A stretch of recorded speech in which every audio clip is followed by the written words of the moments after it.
Hallo maatjies, ons het nou al geleer van breuke met 'n pizza, hoe mens breuke skryf, van tellers en noemers en van 'n breukemuur wat jou mooi wys hoe groot breuke is. Jy moet ook weet hoe om 'n breuk van 'n aantal goed uit te werk. Hier is 9 harte en die vraag is, kleur 'n derde van die 9 harte in. Al wat jy hoef te doen is om te kyk na die noemer.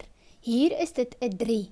Dan weet jy, jou som moet wees 9 gedeel deur 3. En jy weet die antwoord is 3. Dan kleur jy 3 van die harte in.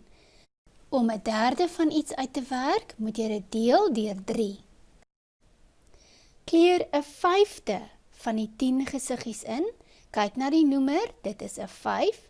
Skryf die sommetjie 10 gedeel deur 5.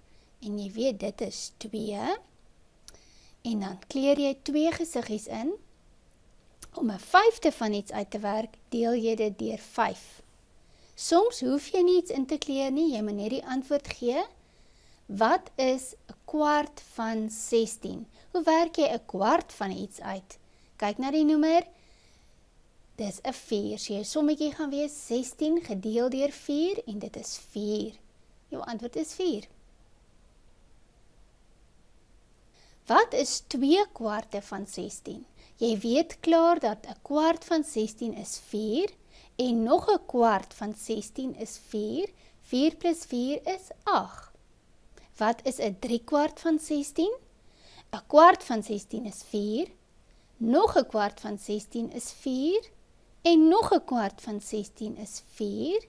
3 vierde is 12. Hoe meer jy dit doen, hoe makliker gaan dit raak. Mooi gewerk.